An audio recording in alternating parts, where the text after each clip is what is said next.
Assalamu alaikum dear students and viewers. Today's lecture is for class 12th. The name of the topic is minors and cofactors.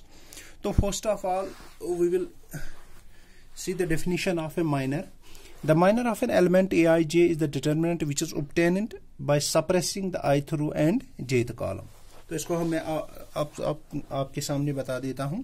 Late us suppose हमारे पास example एक ले लेते हैं. Late us suppose एक delta हमारे पास एक determinant है जिसकी एंट्रीज है. This is called A11, A12, A13.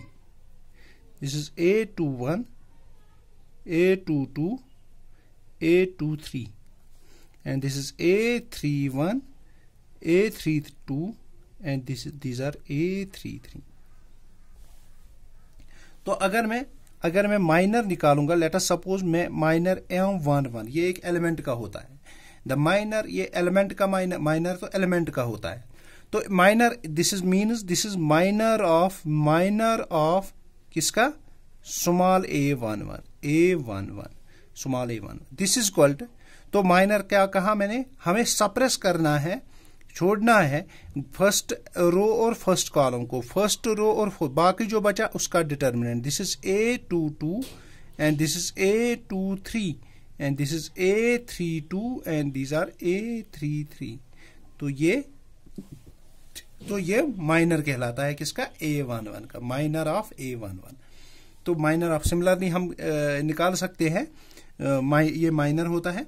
तो अब कोफैक्टर क्या होता है? The cofactor of an element aij is the determinant is it is minor with proper sign. तो इसकी प्रॉपर, अगर मैं इस माइनर को डिनोट करते हैं Mij से, और इस कैपिटल Mij से, और कोफैक्टर को aij से डिनोट करते हैं.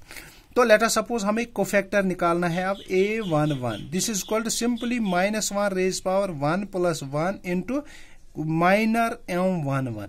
So this is called -1 raised power. This is 2. This is simply, this is A22 and this is A23 and this is A32 and these are A33. This is the cofactor. This is the minor of A11. This similarly we can find the minor and cofactors of all the elements. A12 का minor. Let us suppose हम A12 का minor of A12. This is M of 12. This is minor of A12. This is minor. तो इस रो और इस column को छोड़ना है, तो बचा क्या? A21. This is determinant of A21 and यहाँ पे A23 और यहाँ पे A31 और यहाँ पे A33. तो ये होता है दिस इज द माइनर. और अगर हमें इसका कोफैक्टर निकालना है तो यहाँ पे -1 रेज पावर 1 + 2 कोफैक्टर में ही डालना है. तो ये कहलाता है कोफैक्टर. तो अब हमें एक इंपॉर्टेंट इसका रिजल्ट पढ़ना है. तो रिजल्ट हम देखेंगे कि अगर हमारे पास माइनर और कोफैक्टर्स किसी मैट्रिक्स के दिए गए होंगे, किसी डिटर्मिनेंट के दिए, तो हम उसको कैसे सॉल्व करेंगे. लेट अस सपोज हमारे पास एक डेल्टा हमारे पास है. ये डिटर्मिनेंट है जिसकी एंट्रीज है A11, A12, A13.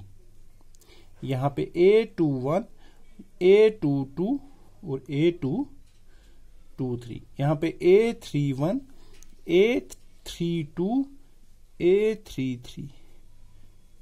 तो ये है डिटर्मिनेंट. अगर मैं इसको एक्सपेंड करूंगा along R1, expanding along R1, this is A11 into this is the determinant इस रो और इस कॉलम A22, A23 और ये A32 और ये A33.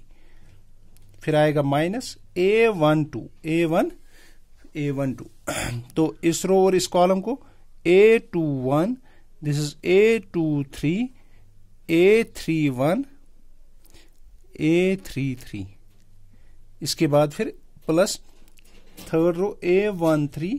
तो इस रो और इस कॉलम को cancel A21, this is A22 and this is A31 and this is A32. तो ये हमने डिटर्मिनेंट को एक्सपेंड किया. तो इसका मतलब है, इसको हम ऐसे करेंगे. This is A11 into this is A22 into A33 minus A23 and A32, फिर माइनस टाइम्स इसका तो minus times this is A12 into this is A21 A33 minus A23 A31 और यहां पे plus A13 into A21 A32 minus A31 A22।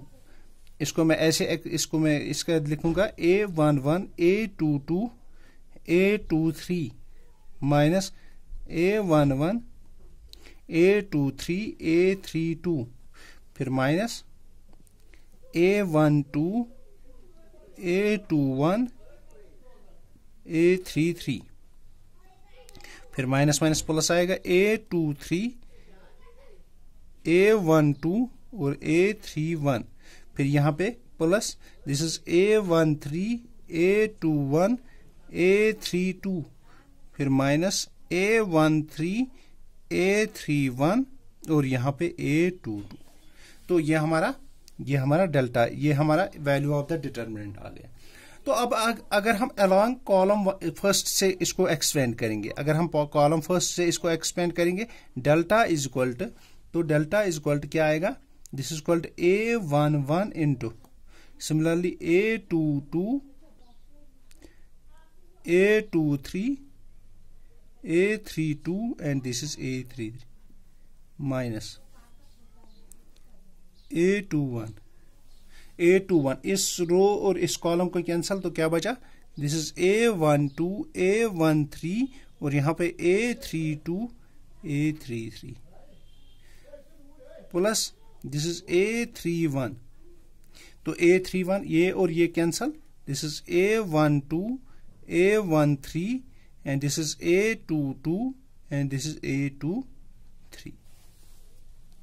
तो जब हम इसको एक्सपेंड करेंगे तो ये यही आएगा, this is A11 into A22 A33 minus A11 A32 A23, फिर माइनस A21 A12 A33, फिर minus minus plus A21 A32 A13, फिर प्लस यहां पे A31 इंटू A12 A23, फिर minus A31 into A13 A22। तो अगर हम देखेंगे ये वाला और ये वाला सेम है, तो इसका मतलब है चाहे हम रो फर्स्ट से इसको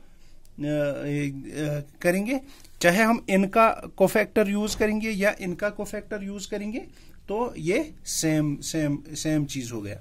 तो अब हम क्या करेंगे, अब हम इसका जनरल रिजल्ट देखेंगे। इसका जनरल रिजल्ट क्या है, लेट अस सपोज ये डेल्टा है, तो डेल्टा हमने क्या किया है, तो डेल्टा की जो वैल्यू है वो आ गई। फिर अगर हम A11, तो इसका कोफैक्टर हमें यूज करना है A11 प्लस इसका अगर A12 first row along first row, तो ये इसका कोफैक्टर हो गया, प्लस फिर A13, तो ये उसका कोफैक्टर हो गया। तो अगर हमने वहां पे देखा है तो इसको हमने नेगेटिव ले लिया, क्योंकि यहां पे नेगेटिव आ रहा था -1, फिर डिटर्मिनेंट वो उसका कोफैक्टर हो गया, वो उसका सिमिलरली A13 का कोफैक्टर हो गया। तो सिमिलरली चाहे किसी भी रो या किसी भी कॉलम से हम इसको खोलेंगे, तो लेट अस सपोज हम दूसरे A21, तो इसका कोफैक्टर A21 प्लस अगर हम A22, तो इसका कोफैक्टर A22 प्लस अगर A23, तो इसका कोफैक्टर A23, तो इनका मल्टीपल करके हमें डिटर्मिनेंट आएगा, तो यहां पे मैं आपको एक बात बता देता हूं, चाहे भी आप किसी भी रो और किसी भी कॉलम से आप खोलोगे, तो अगर element into cofactor plus element into cofactor करेंगे, तो वैल्यू ऑफ द डिटर्मिनेंट आएगा, लेकिन सेम रो और सेम कॉलम की। लेट अस सपोज हम दूसरे रो और दूसरे कॉलम का लेट अस सपोज हम डेल्टा लेंगे।